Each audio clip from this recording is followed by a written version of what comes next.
O programa Visão Espírita pede licença para entrar no seu lar, levar-lhe uma mensagem de fé, de otimismo e de esperança. Continuamos neste programa Visão Espírita a conversa com o nosso companheiro André Bordini, psicólogo, professor, divulgador do Espiritismo, palestrante, conferencista. Seja bem-vindo, André. No nosso último programa, nós conversávamos com o André e ele falava sobre a questão da saúde emocional e psicológica e sobre a individualização de nós aceitarmos isto de forma coerente, prudente e sábia para o nosso próprio bem-estar. André, continuando neste caminho, na atualidade nós observamos que a saúde do corpo, os recursos para que ela seja preservada cresceram imensamente. Tanto que estamos mais longevos, estamos vivendo mais. Mas temos observado também que as questões psicológicas e emocionais, esta doença, parece que cresceu. Parece que as pessoas estão mais doentes emocionalmente e psicologicamente. Você entende assim?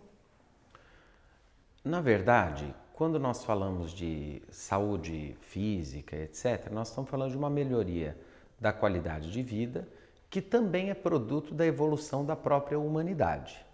E sendo a humanidade composta, dos espíritos encarnados temporariamente na Terra, e que ora estão na erraticidade, ora voltam, é produto da evolução espiritual da humanidade.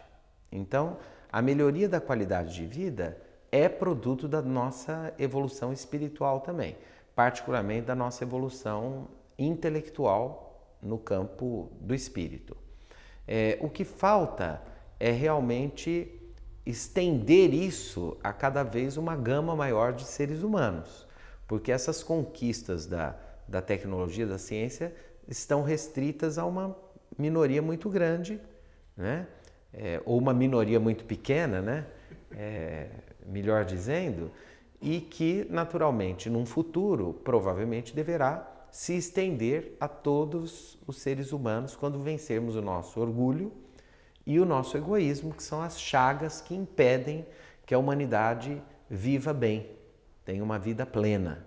São os grandes empecilhos. Do ponto de vista emocional, psicológico, quando se fala hoje é muito grande, está crescendo, nós temos aí alguns problemas. O primeiro deles é que nós não temos registros anteriores da quantidade de pessoas que sofriam emocionalmente. Então, a gente chuta, a gente acha que está crescendo, mas não tem nenhum registro do século XIX de quantas pessoas tinham. Então, eu acho melhor dizer que os nossos sofrimentos emocionais, psicológicos, eles são da nossa condição humana, existem desde que o homem é homem, são muito complicados de ser medidos, porque a quantidade de pessoas que vivem em grande sofrimento e que sequer chegam a comentar isso com alguém, deve ser muito grande. Então, nós não temos dados. O que a gente pode mensurar é no campo da saúde pública. Olha, tem tido mais atendimento no ambulatório de saúde mental, mas isso está longe de também representar a realidade. É preciso entender que saúde mental, vamos falar de saúde mental, não significa felicidade e nem vida prazerosa e alegre. É muito comum hoje as pessoas dizerem, ninguém fica triste mais. Tem gente que até fala assim, segunda-feira eu estava tão deprimido, aí terça eu já, sem a noção de que, por exemplo, depressão é realmente uma patologia de cunho psiquiátrico, que tem uma série de sintomas, que não é tão simples o diagnóstico, que requer, às vezes, auxílio medicamentoso, químico, mas isso já se tornou um clichê do senso comum, né? Então, fiquei muito deprimido, eu tenho muita ansiedade, eu tenho um pânico. Isso já caiu na boca do povo. Então as pessoas lidam com isso com até uma banalidade, uma leviandade muito grande. O fato de eu estar triste, especialmente quando eu tenho motivos para ficar triste, não significa que eu não tenha saúde mental, ou que eu esteja adoentado mentalmente. Então hoje seria interessante nós buscarmos aquilo que se chama de saúde existencial, que é uma saúde principalmente colocada como competência, capacidade, preparo, habilidade para lidar com a vida da maneira como ela se apresenta, e que nem sempre é boazinha, justa, maravilhosa. Nós buscamos quase que histericamente uma vida de felicidade, realização, prazer. A literatura de autoajuda, ela estimula isso.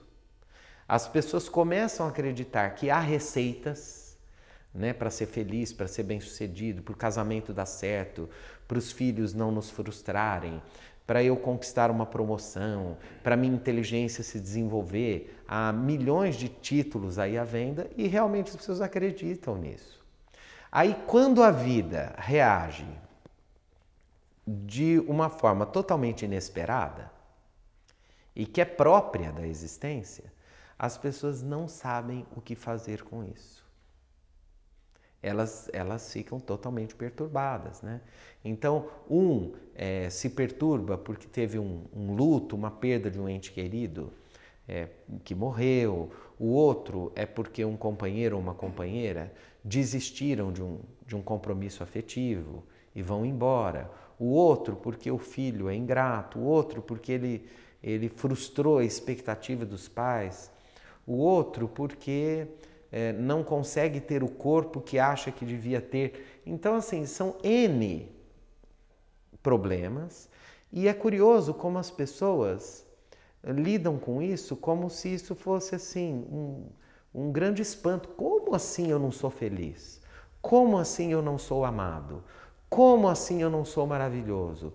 Como assim a vida não é essa coisa esplêndida que eu luto para ser todo dia, que eu estou fazendo tudo certo? Quando na verdade não é. Ou não é não, nem sempre é. E eu gosto muito de uma mensagem de Emmanuel, psicografada pelo Chico, em que ele fala da dificuldade da gente ser feliz, que a vida é muito difícil mesmo, e no final, ele diz assim: no entanto, não há nenhuma necessidade do ser humano ser infeliz. E isso é de uma sabedoria fantástica, né? Que só um médium como o Chico para ser instrumento de um recado como esse, e que é tão óbvio e tão maravilhoso.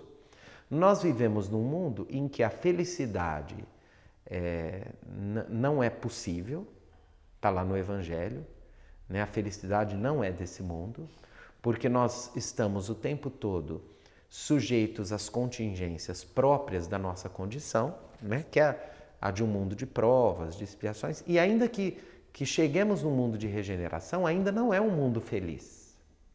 Porque o mundo de regeneração não é um mundo feliz, é um mundo de regeneração.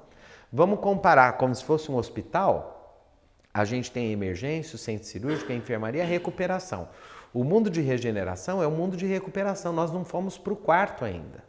Nós estamos na recuperação. O centro cirúrgico é o mundo das provas e expiações, em que tem corte, tem sofrimento, tem dor, põe a sonda, que não é fácil. O mundo de regeneração é essa recuperação. Nós estamos ali em observação, né? Nós estamos entre a UTI, né? O quarto. Daqui a pouco a gente vai para o quarto. Mas o mundo feliz é o mundo em que a gente sai do hospital e vai caminhar lá fora, no sol, no parque. Esse a gente não sabe como é ainda. Então as pessoas têm uma expectativa sobre a vida que me parece deriva de uma distração. Nós, em geral, vivemos a vida de uma maneira muito distraída. Nós prestamos pouca atenção nas coisas. Nós não olhamos com atenção para a vida. De repente alguém chega, olha, fulano morreu. E a gente tem um espanto. Como assim? Sim, as pessoas morrem. A morte física é um fenômeno absolutamente possível a cada segundo. Um vírus, um coágulo, né, que seja solto numa artéria, numa veia, uma moto em alta velocidade que passe sem que a gente veja atravessando uma rua. Então a vida é sempre por um fio e, no entanto, a gente lida como se fosse eterno. Né? O sujeito ficou doente, descobriu, teve um diagnóstico de uma doença. Sim, isso é sempre uma possibilidade. E ninguém está falando que isso é bonito, que isso é gostoso, que isso é alegre, que isso é felizinho, que a gente não vai sofrer. Não, não é isso. No entanto, nós precisamos estar o tempo todo preparados para essa contingência. O que não quer dizer, desejar que isso aconteça, achar bom que isso aconteça ou não sofrer quando isso acontece. Mas a gente precisa ter o entendimento de que as coisas acontecem. Né? No palco da vida, essas cenas acontecem. É muito interessante a diferença, por exemplo, entre dor e sofrimento. Esses dias, vendo uma entrevista de um monge budista que estava num programa de televisão, ele dizia que passou por uma cirurgia que durou 40 dias e que foi muito dolorosa, porque foi muito invasiva, ele foi muito cortado, ele sentiu muita dor. Mas ele dizia, nos 40 dias eu senti muita dor, mas em momento nenhum eu tive sofrimento. Então, qual a diferença entre a dor e o sofrimento? A dor é inescapável nessa condição evolutiva, existencial nossa. Nós vamos sofrer dor. Mas o sofrimento, ele deriva da nossa maior ou menor capacidade de lidar com a dor. Tem gente que, além da dor, tem o sofrimento. É possível viver a dor apropriada. Eu me aproprio dessa dor, eu entendo que ela existe, eu padeço dessa dor, mas eu não sofro, porque eu entendo que as coisas se dão dessa forma. E que nem sempre, ou quase nunca, eu vou ter acesso a uma lógica por trás dessa dor. Pelo menos, né, ao longo da minha encarnação. Eu preciso confiar que tudo está bem, até quando dói. E que em algum momento isso vai passar. A dor é o sinal. Né? A dor, ela nos chama, ela nos alerta, ela nos traz uma mensagem. Né? Essa mensagem advém de um fato, de uma causa que pode ter origem aqui ou acolá. Mas o que fica, André, para nós pensarmos juntos, uma vez que somos um espírito encarnado, tivemos outras vidas, temos essa vida e trazemos uma bagagem, como você já colocou, desconhecida. Mas não quer dizer que essa bagagem não se apresente ou não dê seus sinais. Não mostre o porquê que ela está conosco. Nós espíritas, voltando à nossa primeira conversa, que recebemos os companheiros e vamos levar uma mensagem, vamos levar um conforto, vamos levar uma mensagem que em determinadas situações de resiliência, né? Aquele detalhe de resiliência, porque é como ela está. Mas para quem está vivendo aquilo, passando por isto, né? Passando aquela dor, que sugestões nós podemos dar para ele lidar com a dor, lidar com o sinal, aprender a perceber o sinal antes de que isto se torne um sofrimento? Ou nós só percebemos o sofrimento? O que eu percebo primeiro, o sofrimento ou a dor? Ou eu só percebo a dor quando eu já estou com o sofrimento? Como lidar? Como observar isto? Porque nós vamos caminhando por um autoconhecimento. As pessoas, de maneira geral, elas, como eu disse, nós estamos num mundo que vende o tempo todo a ideia de controle, de monitoramento, de receitas de felicidade. E as pessoas precisam se blindar contra isso. Eu vou usar uma metáfora. É a ideia da vacina, né? Que é a vacina? A vacina ela é desenvolvida a partir, né, do próprio elemento que cria a doença, né? Então, quando eu pego o elemento causador da doença, etc., eu trabalho no laboratório, né, de tal forma a criar uma vacina, eu aplico isso no sujeito, né, para que ele tenha resistência. O que eu não consigo é eliminar a possibilidade desse mal me atingir. Então vamos pensar agora se busca uma vacina contra a dengue, né? A dengue, contra a zika. Tá. Por quê? Porque eu não consigo impedir que o mosquito me pique. Por mais que eu não consigo eliminar o mosquito do mundo. Então eu estou trabalhando né? O que a gente tem que fazer com essas pessoas? Eu não vou conseguir impedir que o mundo seja mal com elas. Eu nunca vou conseguir que as experiências ruins não visitem as pessoas. Então o que eu preciso? Eu preciso fazer um convite para que elas se tornem adultas e capazes de sobreviver às investidas da dor que é própria da vida. Então eu não posso, na mesma linha da autoajuda, falar assim, não, agora você chegou aqui no centro, fica tranquilo, que agora a sua vida vai mudar, as coisas vão ficar boas, tudo vai dar certo, agora, né, isso já passou. Não. Às vezes a gente está acolhendo uma pessoa na casa espírita que está chegando, e não é só na casa espírita, não, no consultório do psicólogo, no hospital, enfim, na igreja, enfim, né? Falando, olha, o pior já passou, fique tranquilo, e a gente não está sabendo que lá fora está acontecendo algo muito pior com a pessoa e que a gente não tem controle, a gente não pode dizer isso para ela, né? O que a gente tem que trabalhar e a partir de nós, para que a gente contamine o outro com aquilo que nós somos, no bom sentido, né? O outro chega em estado de desespero, em estado de perturbação.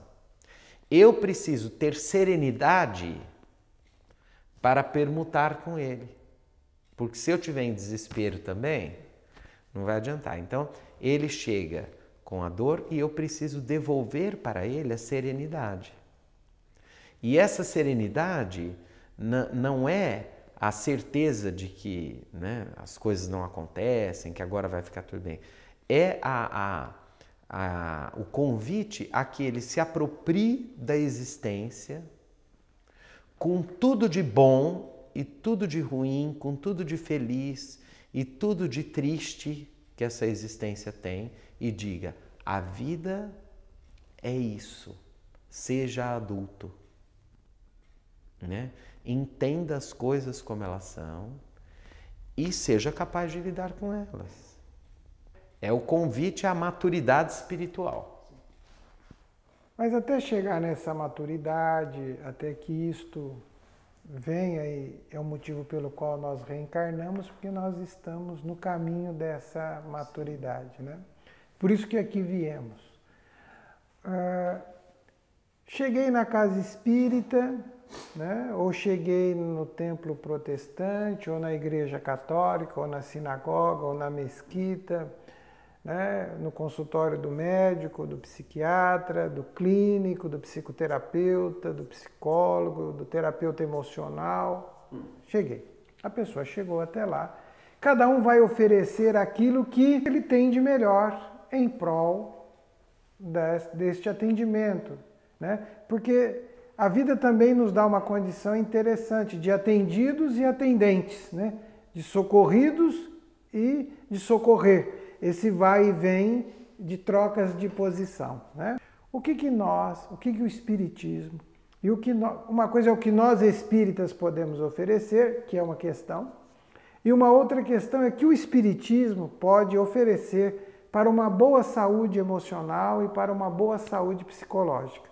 O que nós temos a oferecer é a mensagem do Evangelho de Jesus, né?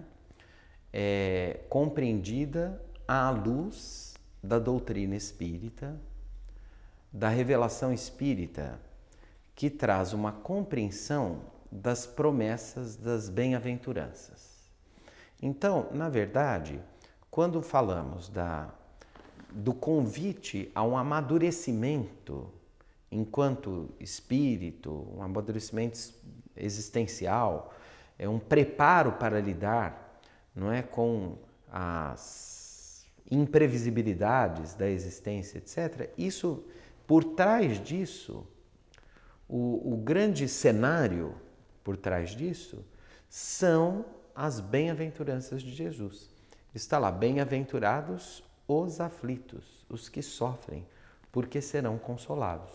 Então, assim, as esperanças que Jesus nos dá como herança no Sermão da Montanha, elas são um grande conforto para a nossa alma e nos prometem, né, que em algum momento, e nós não precisamos ter ansiedade, nós nos libertaremos da dor, que é esse grande centro cirúrgico de cortes, de intervenções, e sairemos desse hospital para gozar das maravilhas do sol, da natureza, da criação, das alegrias do espírito.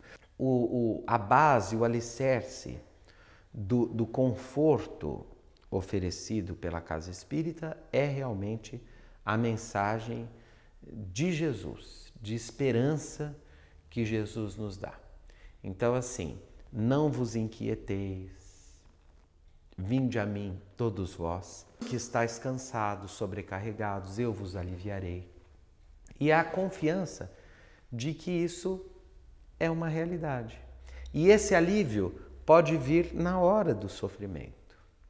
O que não quer dizer que o sofrimento, que na hora da dor, né, que a dor não exista, que o problema não exista, mas aquela confiança interior, aquela serenidade de lidar com o entendimento de que a vida é assim, mas que também não se restringe a isso. É sair da restrição. O que é a restrição? A ideia de que não há saídas, de que tudo é desespero, né? E ir para a abertura de possibilidades. Né? Eu perdi isso, mas eu tenho tantas outras coisas. Né? Eu perdi tantas coisas, mas eu ainda tenho isso. Né? O que eu posso fazer? Né? O que me sobra? E isso é uma busca de sentido o tempo todo, né? Para que a gente se liberte da possibilidade de vivência de um tédio destrutivo e paralisante também. Então a gente vai descobrindo sentido e pequenas alegrias e grandes alegrias. Então a vida é como na mensagem do Chico, né?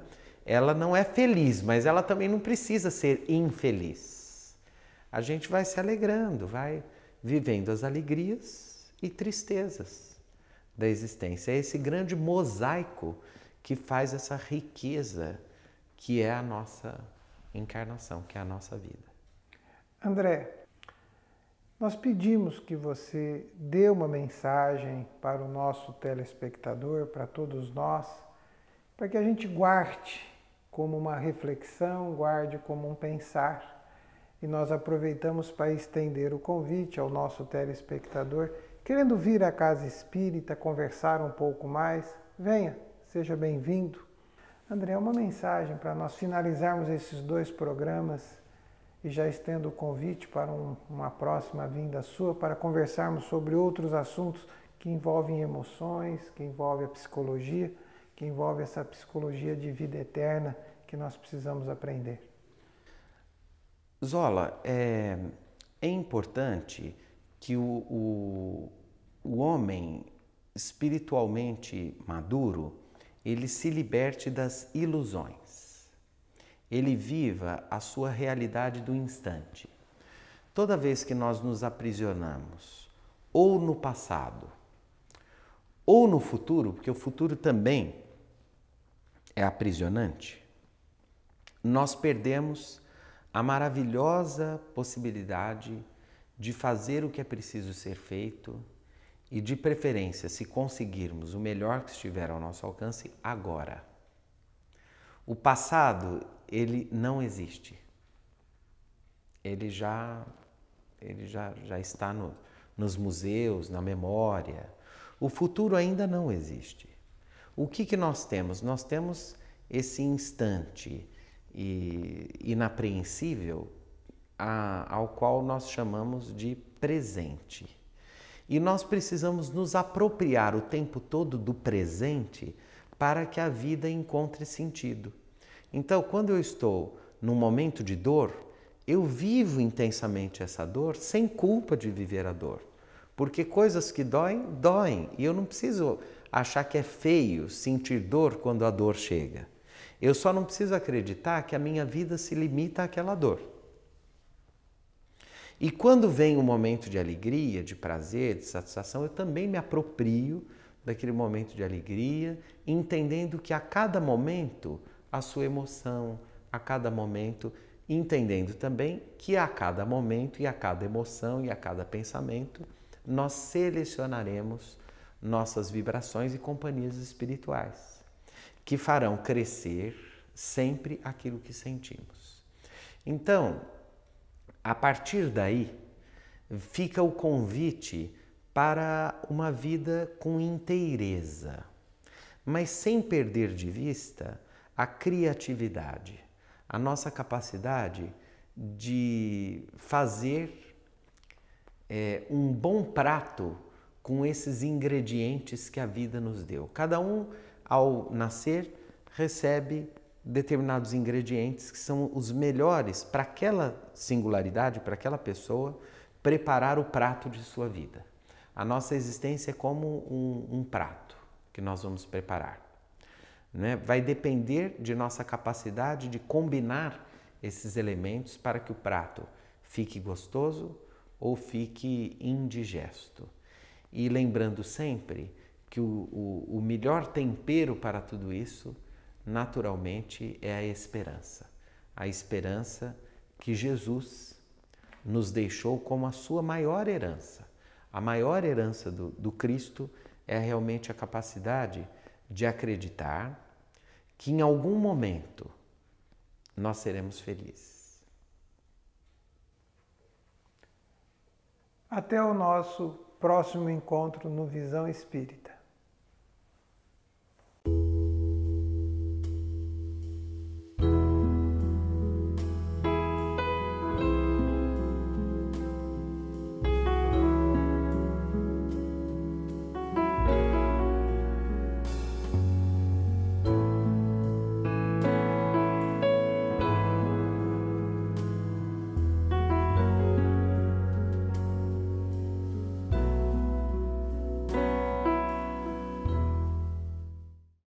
Programa Visão Espírita. Apoio. Livraria Espírita Guilom Ribeiro. Há 50 anos divulgando o livro e a doutrina espírita.